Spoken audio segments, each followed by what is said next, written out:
शांति। ओम शांति।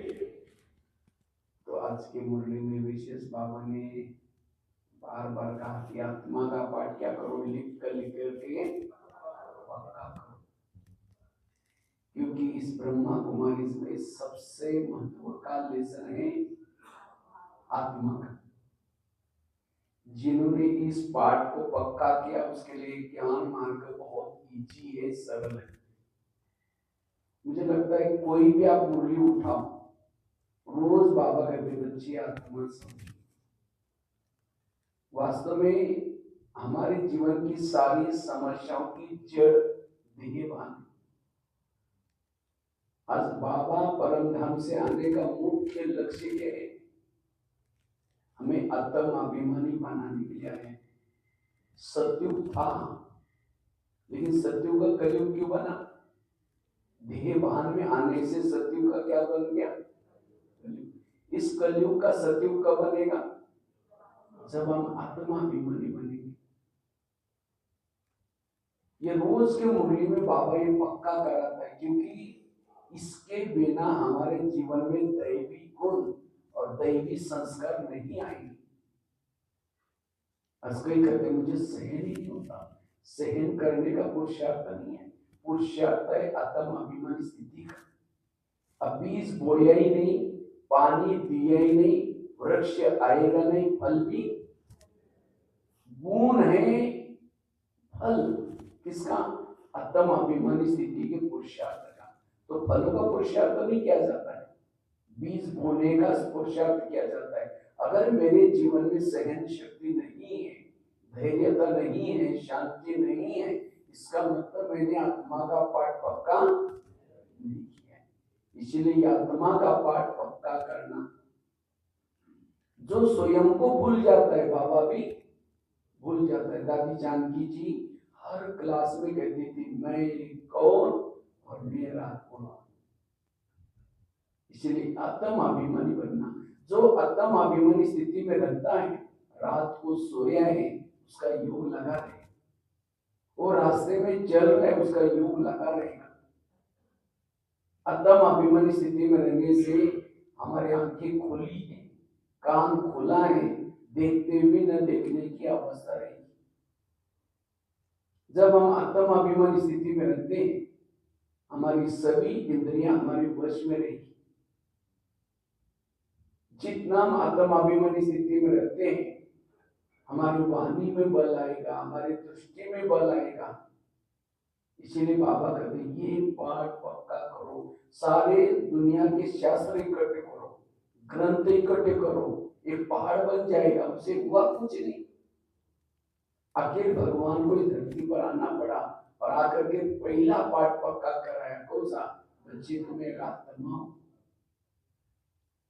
आज फेसबुक में, व्हाट्सएप में इतनी चटपटी बातें आ रही हैं, लेकिन जो मूल हमारा जो लेसन है उसकी तरफ हमारा ध्यान नहीं है। ब्रह्मा बाबा भी मनाए ना स्मृति दिन बाबा का। ब्रह्मा बाबा नारायण कैसे बने? बाबा ने दो ही बातों का पुरुषार्थ किया और कुछ नहीं किया। बाबा ने एक तो आत्मा का पाठ पक्का किया, जैसुद आत्मा, ये आत्मा, ये आत्मा, ये आत्मा। और दूसरा बाबा ने रोज अपने कर्मेंद्रियों का दरबार लगाया। बस इसी दो पुरुषार्थ से नारायण बने। लेकिन हम आज ये सोमान, आज ये वो जो मूल बातों को छोड़ दिया। इसलिए आत्म अभिमानी का पाठ पक्का करना, क्योंकि लास्ट में हमारे सामने जो परिस्थिति आएगी, उन परिस्थितियों में सेकंड का पेपर होगा, उसमें पास होना है। बहुत कल का आत्म अभिमानी का पाठ पक्का चाहिए। जैसे जिस घर में लाइट होती है वहां भूत नहीं रहता, भूत कहाँ रहता है? अंधेरे में। इसी तरह दोपहर के बाद क्या हो गया? धीरे धीरे आत्मा की लाइट कम होगी। कम होते होते होते धीरे धीरे काम का भूत आया, क्रोध का भूत आया, लोभ का भूत आ गया और हर शरीर भूत बंगले बन गए। अब किस समय कौन सा भूत जग जाएगा कोई भरोसा नहीं। तो इसीलिए अब इन भूतों को भगाना है तो क्या करो? भूत किसे लगता है? लाइट से। पहले जमाने में भूत रहते थे, आजकल नाम निशान खत्म हो गए क्योंकि लाइट हो गई। इसी तरह हमें भी शरीर में आत्मा की लाइट जला कर रखना है। मैं आत्मा हूँ, मैं आत्मा हूँ, ये पाठ पर ऑटोमेटिकली भूत क्या हो जाएंगे, भाग जाएंगे। जैसे राम रावण का युद्ध चलता है, राम रावण का एक सिर काटता है, सिर कट जाता है, दोबारा जुड़ जाता है, फिर काटता है, फिर जुड़ जाता है। राम परेशान हो गए। विभीषण आया और राम के कान में 2-3 बातें सुनाई। कौन सी? या ऐसा नहीं मारेगा उसके। इसी तरह आज हम भी रावण को मारने में लगे, कोई 2 साल से, कोई 4 साल से, लेकिन नहीं मारा। क्यों? क्योंकि हमने क्या नहीं किया, नाभि में तीर नहीं लगाए। नाभि अर्थात देहबान। जब तक हम देहबान को खत्म नहीं करेंगे, विकारों के गले नहीं कटेंगे। इसीलिए बाबा कहते बच्चे ये आत्मा का पाठ पक्का करो। जितना आत्माभिमानी स्थिति में रहे, सबसे बड़ा विकार है देहबान। देहबान विकारों का मुख्य है, उसको मारेंगे तो बाकी सारे विकार खत्म हो जाएंगे। इसीलिए बाबा को ये रोज के मुरली में ये बात पक्की करानी पड़ती है, क्योंकि हमारा आत्मा का लेसन पक्का नहीं है। जितना आत्माभिमानी स्थिति में रहेंगे, कर्म योगी बनेंगे। जितना आत्माभिमानी स्थिति में रहेंगे, शक्तिशाली बनेंगे।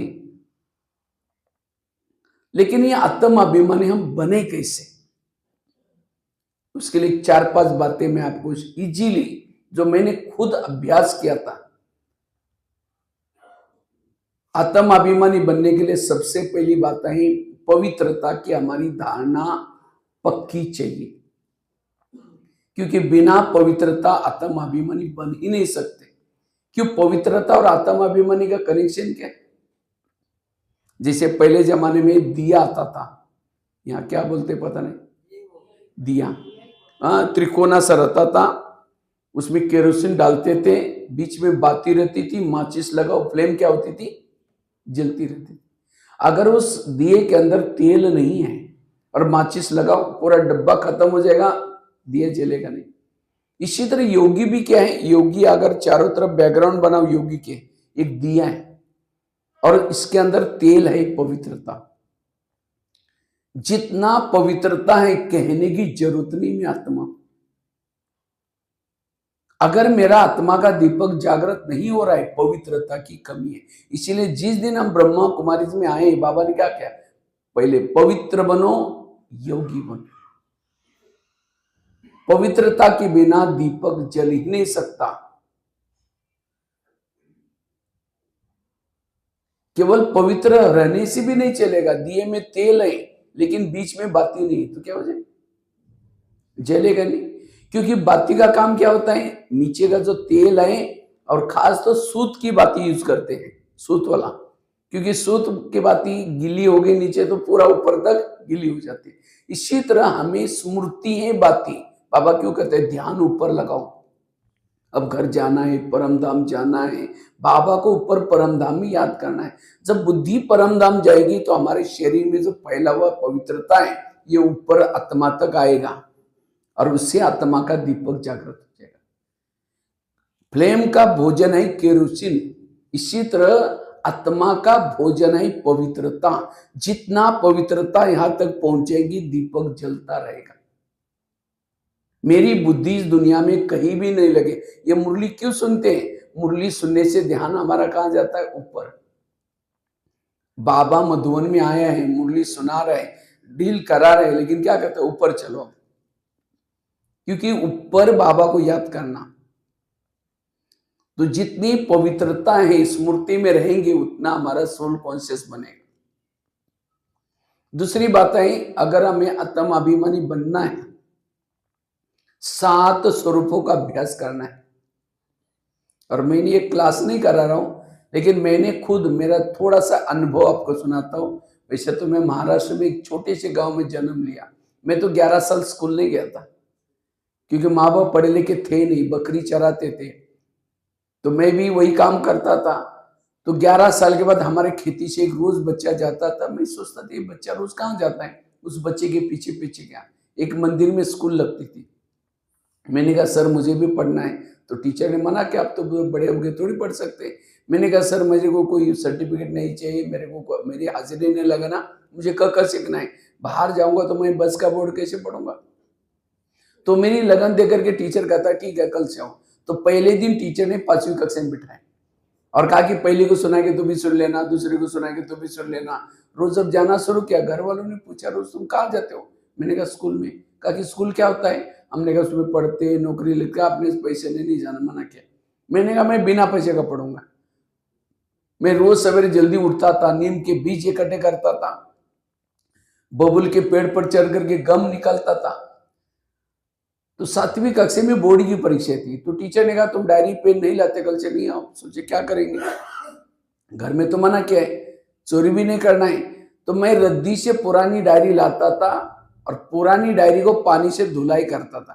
पहले स्याही से लिखते थे, तो धुलाई करने से स्याही निकल जाती थी और फिर उसको धुलाई करके धूप में सुखा करके फिर धागे से डायरी बनाता था, फिर लिखता था। ऐसे करके पढ़ाई कर रहे थे, तो एक दिन आया, उसी रद्दी में ब्रह्मा कुमारी का किताब मिला और उस किताब ने मेरी जीवन की रेखा बदल दी, यहां तक पहुंची। और उस किताब में 3 लोग का चित्र था, 3 लोग, साकार दुनिया, आकारी दुनिया, निराकारी दुनिया। तो 8 दिन पहले हमको टीचर ने एक लेसन पढ़ाया था, मनुष्य चांद तक गए। लेकिन ये जब ब्रह्मा कुमारी का किताब में 3 लोग देखा तो मैंने सोचा चांद से भी पारा, ब्रह्मा बैठा है, विष्णु बैठा है, यहाँ कौन गया होगा? ये तो सर ने बताया नहीं, क्योंकि स्कूल में बताया था आर्मस्ट्रांग, नील आर्मस्ट्रांग, उन्होंने पहला कदम चंद्रमा पर रखा है। लेकिन जब ये किताब में 3 लोग का देखा तो मैंने सोचा चांसी पे पार ब्रह्मापुरी विष्णु, यहाँ कौन ही तो कदम रखा होगा, उसका नाम तो बताया नहीं। मैंने सर को दिखाया किताब, हमने कहा सर उसी दिन आपने बोला था मनुष्य चांद तक गए, लेकिन चांद से भी पारा ब्रह्मापुरी विष्णु, यहाँ कौन गए? तो टीचर ने बाजू की लिखत पढ़ी, बोला नहीं इसका कोई क्वेश्चन परीक्षा में नहीं आएगा, छोड़ बोल। हमने कहा सर पढ़ाई केवल क्वेश्चन आंसर लिखने की थोड़ी पढ़ते। मैंने वो किताब को क्या किया, पन्ने को प्रिंसिपल को दिखाया, उन्होंने भी गोलमाल जवाब दिया। हमारे गांव के सभी लोगों को मैं पूछता था चंद्रमा से भी पार कौन सा वैज्ञानिक है, तो किसी ने नहीं बताया। फिर मैंने ब्रह्मा कुमारी में पत्र लिखा, उसके ऊपर एड्रेस था नागपुर का, आदरणीय ब्रह्मा कुमारी, आप लोग तो चंद्रमा से भी पार गए, आप लोगों ने अपना नाम ₹1 में क्यों नहीं डाला, करके पत्र लिखा। तो वहां से मुझे एक पत्र आया, आप ₹10 भेजे, इसके बारे में जानकारी देंगे। मेरे पास ₹10 तो था ही नहीं। मैंने 6 महीने तक कुएं से ला करके पानी बेचा, 2 पैसा 3 पैसा, और उसी से ₹10 इकट्ठा किया, मनी ऑर्डर से भेजा, और उसी से मुझे किताब आई, आत्मा के परम साप्ताहिक कोर्स की पत्राचार पाठ्यक्रम की किताब। उसे 7 दिन का कोर्स, 6 महीना तक कोर्स हुआ मेरा। उसके बाद तब तक मेरा 10वीं पूरी होगी, ITI का कोर्स करने के लिए मैं बड़े शहर में गया था और 10वीं में बोर्ड में फर्स्ट नंबर लिया। मैं कभी भी स्कूल मिस नहीं करता था, एक दिन भी। स्कूल पढ़ने की बहुत मेरे अंदर से लगन रहती थी। उसके बाद जब ITI का कोर्स गया था करने के लिए गया था, वहीं ब्रह्मा कुमारी की पाठशाला मिली, और जिस दिन मैं पहले दिन पाठशाला में गया था उसी दिन मुरली चल रही थी, और मुरली में एक एक लाइन में बच्चे तुम आत्मा हो, आत्मा का पाठ पक्का करो, आत्मा आत्मा। मुझे लगा मुख्य लेसन यहाँ का आत्मा का है। मैं बाहर जाकर के अपने हाथ पर भी लिख करके रखा है उसी समय, मैं आत्मा हूं, यहाँ भी लिखा हुआ। और मैंने इस ज्ञान में आने के बाद और कुछ नहीं पुरुषार्थ किया, इस एक आत्मा के लेसन से आता यहाँ तक पहुंचा। मैंने बार बार हर घंटे में चार्ट रखता था, मैं आत्माओं की स्मृति कितनी रही। कहा मैं पुलिस वालों को देकर के डरता था, 2 शब्द नहीं बोल सकता था, लेकिन एक आत्मा का पाठ पक्का करने से कहां पहुंच गया। इसीलिए मैं और उसके लिए क्या क्या किया, मैंने क्या क्या 7 दिन के लिए 7 गुणों को फिक्स किया। सोमवार के दिन शांत स्वरूप में रहना है, मंगलवार के दिन आनंद स्वरूप में रहना है, बुधवार के दिन शक्ति स्वरूप में रहना है। एक ये 7 गुणों की कमी, यही हमारा देहभान। इसलिए आत्म अभिमानी बनना है, ये 7 गुण हमें पक्के करने। 7 गुणों की कोई भी एक भी कमी है तो देहभान। इसीलिए बाबा कहते बच्चे सतो प्रधान बनो, सतो मतलब 7 गुणों से भरपूर बनो। तो एक तो पहली बताई पवित्रता की धारणा, दूसरी बताई 7 स्वरूपों का अभ्यास, तीसरी बात है अगर आत्म अभिमानी बनना है इसके लिए निरहंकारी बनने की जरूरत है। जब तक हम निरहंकारी नहीं है तब तक निराकारी स्थिति, अशरीरी स्थिति नहीं आ सकती। क्यों निरहंकारी क्यों आवश्यकता है? क्योंकि जब हमें कोई बात का अभिमान होता है, कोई धन का अभिमान, कोई पैसे का अभिमान, कोई कलाओं का अभिमान, अभिमान वालों के संकल्प ज्यादा चलते। मुझे पूछा ही नहीं, मुझे बिना पूछे किया, ये पूछ पूछ की पूछ। मुझे लगता है इस सीजन में एक मुरली चली बाबा की, ये मैं बन के पूछ को आग लगाऊं ज्वाला स्वरूप योग से। क्योंकि ये मैं हर एक के अंदर कोई ना कोई पूछ है, और पूछ वाले योग लोग कहाँ जाते हैं? त्रेतायुग में। त्रेतायुग में राम के जितने भी भगत है पीछे से, सबको पीछे से पूछे, और गोप गोपियों को किसी को भी पूछ। सतयुग में कृष्ण के साथ जो भी आते किसी को भी पूछ। जब तक निरहंकारी नहीं बनेंगे सतयुग में नहीं आएंगे। क्योंकि मैंपन के कई मुखौटे हैं, मैं स्त्री हूं, मैं पुरुष हूं, मैं धनवान हूं, मैं कलावान हूं, मैं कितने सारे मुकुटे। और इस झूठे मुकुटे के स्वरूप में जो चलता है उस प्रमाण सामने वाले ने उसको सम्मान नहीं दिया, पूछा नहीं, संकल्प चलते। और जिसके संकल्प चलते वो आत्मिक स्वरूप में कैसा रहेगा? इसीलिए असली मैंपन का स्वरूप धारण करके मैं आत्मा हूं, इस आत्मा के स्वरूप में रहने वालों को कोई पूछे न पूछे कोई फर्क नहीं पड़ता। इसलिए निरहंकारी बनना। ब्रह्मा बाबा ने भी जाते जाते 3 शब्द बोल के गए, बच्चे निराकारी बनो, निर्विकारी बनो, निरहंकारी बनो। बाबा कहते मेरे अच्छे अच्छे बच्चे थे, बहुत ज्ञान योग करते थे, लेकिन आज वो है ही नहीं, चले गए। क्यों? यहाँ आने के बाद उनको कोई ना कोई अभिमान आया, और अभिमान आया वो यहाँ से चला गया। इसलिए अगर मुझे आत्माभिमानी बनना है, मेरे अंदर कोई भी प्रकार का अभिमान ना हो, निरहंकारी स्थिति चाहिए।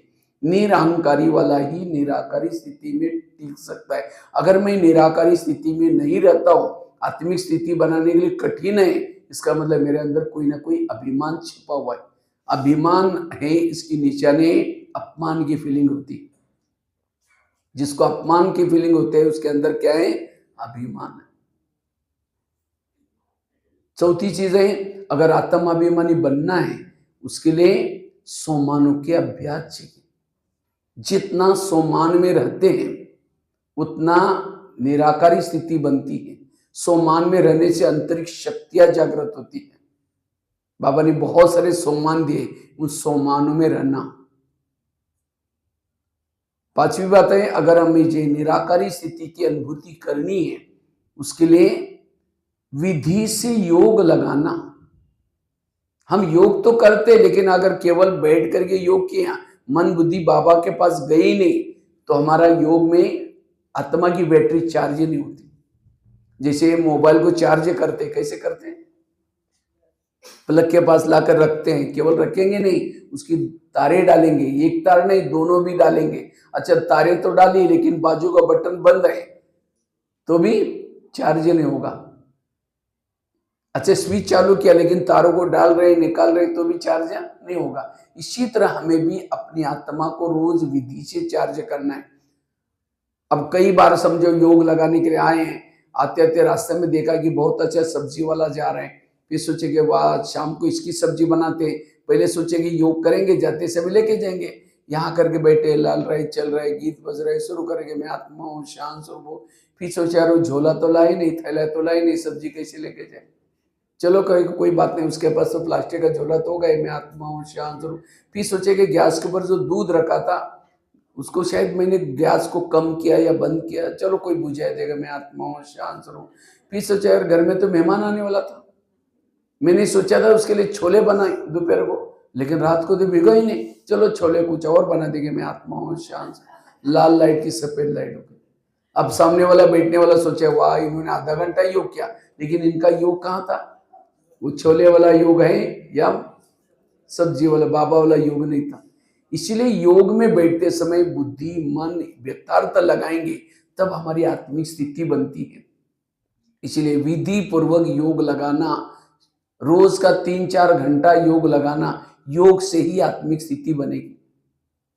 पहली बात बताई पवित्रता की धारणा, दूसरी बताई 7 स्वरूपों का अभ्यास, तीसरी बताई निरहंकारी बनना, चौथी बताई सोमानों के अभ्यास, 5वीं बताई विदेशी योग लगाना, 6ठी बताई संकल्पों को कम से कम चलाना।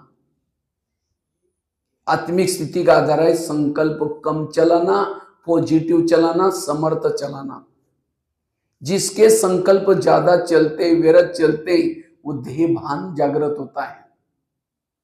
इसीलिए संकल्प हमारे कम से कम, मुझे लगता है बाबा ने होमवर्क भी दिया हम सभी ब्राह्मणों को इसी 18 जनवरी की मुरली में। भले रिवाइज थी तो भी बाबा ने कहा कि अगर समर्थ बनना है तो क्या करो, व्यर्थ संकल्प से 2 महीने के लिए क्या करो, इसका व्यर्थ संकल्प से मुक्त बनो, समय का खजाना और संकल्प का खजाना बचाओ। और मुझे लगता है नए साल के लिए भी बाबा ने होमवर्क दिया है। इस नए 2026 में क्या करो, ये कारण शब्द बाबा को, कारण को क्या करो, ये शब्द खत्म करो, कारणों का निवारण करो।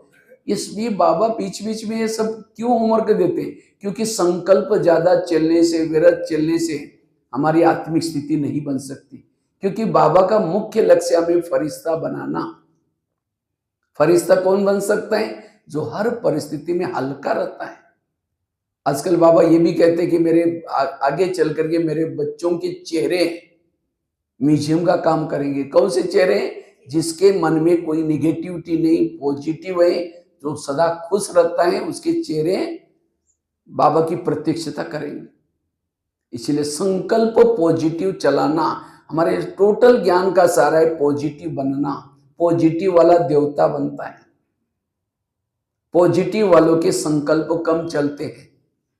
एक शिष्य था, गुरुजी के पास जाता है, कहते हैं गुरुजी मैं बहुत भक्ति करता हूँ, बहुत दान पुण्य करता हूँ, लेकिन मुझे कुछ अनुभव नहीं हो रहा है। तो गुरुजी हंसने लगे, कहते बात तो सही है।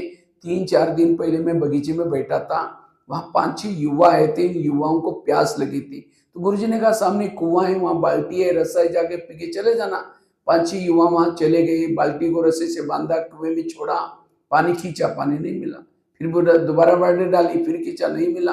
फिर तीसरी बार, चौथी बार उन्होंने बाल्टी डालते रहे, पानी नहीं मिला, छोड़ के चले गए। कुआं था, बाल्टी थी, रसा था, तो भी प्यासे गए। क्यों? बाल्टी को छेद थे। वो बाल्टी कैसी थी? छेद वाली। वो तो कुएं के पास गए थे, हम कहाँ हैं? सागर के पास। हमारे पास बाल्टी भी है, मन है, बाल्टी, बुद्धि है, रसा, मेहनत भी करते, रोज सेंटर पर आते, कभी मधुबन में भी जाते हैं, अमृत वाला उठते हैं, मुरली सुनते, लेकिन तो भी हमें आत्मा अनुभव, परमात्मा अनुभव नहीं है। क्यों? मन रूपी बाल्टी को छेद है, मेरा सोचने की आदत। इसीलिए इस वर्ष में हमें एक कारणों का निवारण, मन को चुप रखना, कुछ नहीं सोचना, no question, no correction, no quotation, no opposition, मन चुप। और जिसका मन चुप है वो आत्माभिमानी स्थिति में रहता है। नहीं तो कहते हैं ना, अंधा पीस रहा है, कुत्ता बैठ कर उसको, अंधे को लग रहा है कि मैंने बोरी भर करके पीसा। हमने अमृत वाला की, योग किया, मेहनत की, और सारा दिन मन नेगेटिव व्यर्थ सोचता है, जितना कमाए हो खत्म। इसलिए व्यर्थों से मुक्त बनना, मन को चुप रखना, यह है पुरुषार्थ। इससे हमारी आत्मिक स्थिति बनेगी। अगर ये 6-7 बातें भी करेंगे, और लास्ट की एक बात सुना कर मैं पूरा करता हूं। आत्मिक स्थिति बनाने का आधार है रोज, जैसे बाबा ने पहले लेसन में सुना है, शरीर तुम्हारी गाड़ी है और आत्मा उसका क्या है? ड्राइवर है। जैसे गाड़ी का ड्राइवर सारा दिन गाड़ी को घुमा करके रात को कहाँ रखता है? गैरेज में। और सोता कहाँ है? अपने घर में सोता है। इसी तरह ये शरीर भी हमारी गाड़ी है, सारा दिन घुमा फिरा करके, सेवा करके, रात को उसको गैरेज में लगाना। बेड है गैरेज। और आजकल के जो मकान बनाते क्या करते हैं, नीचे पार्किंग होता है और रहने का ऊपर होता है बड़े बड़े शहरों में। इसी तरह ये 3 लोग भी नीचे हैं, पार्किंग प्लेस, सृष्टि है पार्किंग करने का स्थान, और ड्राइवरों का हमारे घर का है ऊपर। तो हमें शरीर की गाड़ी को सारा दिन घुमा करके क्या करना है? बेड पर लगाना है। जैसे ड्राइवर क्या करता है, गाड़ी को लगाता है, कवर ढाकता है, गाड़ी को नमस्ते करता है। क्यों? उसे दाल रोटी उसे मिलते हैं। और अब लिफ्ट या सीढ़ी से ऊपर जाता, अपने प्लाट की बेल बजाता है, मम्मी दरवाजा खोलते हैं, समाचार सुना करके फिर सो जाता है खाना खा के। तो हमें भी क्या करना है? शरीर को बेड पर लगाना है, बेडशीट कंबल डालना है, गाड़ी को नमस्ते भी करो थोड़ा। क्यों? 84 जन्म में बहुत गाड़ियां मिली, लेकिन इसकी जैसी गाड़ी नहीं मिली। इसे हमें 84 जन्मों की अगली तैयारी कमाई हो रहा है। इसलिए गाड़ी को नमस्ते करके सीढ़ी से लिफ्ट से ऊपर जाओ, अव्यक्त तोतन की बेल बजाओ, ब्रह्मा माँ ने दरवाजा खोला, फिर बाबा के सामने समाचार सुनाओ इस गाड़ी के द्वारा क्या क्या किया। कभी कभी थप्पड़ मार दी, किसी को बोल दिया, ये भी थोड़ा ब्रेक नहीं लगाया, एक्सीडेंट हुआ, तो बाबा को सुना करके फिर बाबा की दृष्टि लेकर के बाबा की गोदी में तकिया पर सिर नहीं रखा, कहाँ रखा है? बाबा की गोदी में। तो जब वहां सोएंगे तो उठते ही आपको कौन याद आएगा? बाबा याद आएगा। अमृतवाला अच्छी करके फिर नीचे आओ, सारा दिन लगेगा मैं आत्मा ऊपर से आई हूं, फिर ऊपर जाना है, सहज आत्मिक स्थिति रहेगी। ये गाड़ी का भी एग्जाम्पल अगर आप याद करेंगे तो भी, और गाड़ी का ड्राइवर यहां से सीधा दिल्ली लेके नहीं जाता, या यहां से सीधा जयपुर नहीं जाएगा, बीच बीच में क्या करता है? होटल में जाएगा, नहीं तो पीछे वाले बैठे वाले पैसेंजर गाली देंगे, खुद ही नहीं खाता, दूसरों को भी नहीं ये करता, इसीलिए बीच बीच में रोक करके क्या करता है वो, अगर उस ड्राइवर का घर है तो घर में जाएगा, नहीं तो होटल में जाएगा, होटल नहीं तो ढाबे तो होती हैं। तो हमें भी इस शरीर में आने के बाद सारा दिन बिजी नहीं रहना, बीच बीच में गाड़ी को रोक करके क्या करना है? परम धाम में घर में जाके आना है। वो भी नहीं याद आता तो होटल में जाओ, होटल अर्थात मधुवन के वातावरण में जाओ, वो भी नहीं तो ढाबा तो यही सेंटर मन बुद्धि से, जिसको बाबा कहते हैं ट्रैफिक कंट्रोल। बीच बीच में ट्रैफिक कंट्रोल करने से भी हमारी आत्मिक स्थिति बनती है। और जैसे गाड़ी को ड्राइवर समझो, गाड़ी से किसी से ड्राइवर बात करता है, समझो सामने से ट्रक आ रहा है और इधर का ट्रक जा रहा है, दोनों पहचान वाले हैं, तो ट्रक वाला क्या करता है? खिड़की से ट्रक वाला ड्राइवर को देखते हुए बात करता है। इसी तरह हमें भी किसी से बात करना है तो किसी पर करना है? खिड़की अर्थात आंखों में देख करके आत्मा जो बैठी है अंदर उसको देखना है, वो ट्रक को देख करके बात नहीं करता। तो इसलिए हमें ये गाड़ी का भी एग्जाम्पल याद रखेंगे, आत्मिक स्थिति बनेगी। शरीर कैसा बनता है? जैसे आजकल मूर्तियां बनाते हैं, गणेश की, दुर्गा की, कैसे बनाते हैं? बांस को छिल करके उसके ऊपर घास बांधते हैं, घास बांध करके क्या करते हैं? मिट्टी और पानी का कीचड़ बना करके चिपकाते हैं और उसको फिर क्या करते हैं? श्रृंगार करते हैं, कपड़े पहनाते हैं, हो गई मूर्ति। इसी तरह हमारा शरीर कैसा बना हुआ? अंदर हड्डियां हैं, हड्डियां मतलब बांस, और उसका ढांचा बना हुआ है, और ऊपर क्या क्या है? घास, बहुत सारा शरीर में नसें हैं, घास है, और उसके ऊपर क्या लगाए हैं? खून और मांस मिला करके ऊपर लगा हुआ है, और उसके ऊपर पेंटिंग क्या है? काला पेंटिंग, पीला पेंटिंग। अब कोई पीला माला मूर्ति है, उसका ऊपर से पेंटिंग हटाओ, अंदर वही मिट्टी होती, काला होगा तो उसकी वही मिट्टी होगी। इसी तरह कोई काला हो या गोरा हो, अंदर फर्क क्या पड़ सकता है? इसीलिए हमें आत्मा है, इसीलिए आज इस शरीर की वैल्यू है। आत्मा नहीं होगे तो, इसलिए आत्माओं को देखना, जिससे प्यार है। प्यार कोई शरीरों से नहीं है, किसी रंग रूप से नहीं है, लेकिन आत्मा से प्यार है। तो जिसके साथ प्यार है उसको ही देखना, भ्रुकुटी में देखना। तो ये आत्मा का पाठ पक्का करेंगे तो हमारी सारी समस्या खत्म हो जाएगी। आत्मा की स्थिति में रहने से कोई भी विकार नहीं आएगा। इसीलिए बाबा को बीच बीच में ऐसी मुरलियों में ये बातें करनी पड़ती है। और जितनी आत्मिक स्थिति में रहेंगे किसी के भी दोष दिखाई नहीं पड़ेंगे। आत्मिक स्थिति में रहने वालों को किसी के दोष दिखाई नहीं पड़ते। वो मान अपमान, निंदा, सर्दी, गर्मी, इन सब से परे रहेगा। और वो है सत्य। आत्मिक स्थिति में रहने वालों को सत्य में जाने का भी दिल नहीं करेगा। आत्मिक स्थिति में रहने से निरंतर हमें अतीन्द्रिय सुख मिलेगा। आत्मिक स्थिति में रहने से कोई ना डर लगेगा ना भय लगेगा। वो निरंतर उसका समय सफल हो रहा है। वो रात को सोया है तो भी समय सफल हो रहा है। उसके संकल्प इतने नहीं, उसके जो विकर्म किए हैं वो खत्म होने की फैक्ट्री चल रहा है अंदर से। और दोबारा कभी नए विकर्म नहीं बनेंगे जब आत्मिक स्थिति में रहेंगे तब। इसीलिए बाबा कहते बच्चे, ये मूल स्थिति को, हमारी सारी समझ है, मेरे संस्कार नहीं बदलते, मेरी किसी के साथ बनती नहीं, मेरा योग नहीं लगता, ये सब का कारण है ध्येय भान। इसीलिए बाबा कहते बच्चे, ये पहला पाठ पक्का करो।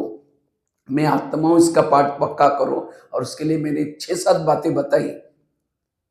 पहली बात बताई पवित्रता की धारणा, दूसरी बात बताई 7 स्वरूपों का अभ्यास, तीसरी बात बताई निरहंकारी बनना, चौथी बात बताई सोमानों के अभ्यास, पांचवी बात बताई विधि पर योग लगाना, छठी बात बताई संकल्प को कम चलाना, पॉजिटिव चलाना, और सातवीं बात बताई शरीर रूपी गाड़ी को गैरेज में लगा करके सोने के लिए बाबा के पास जाना।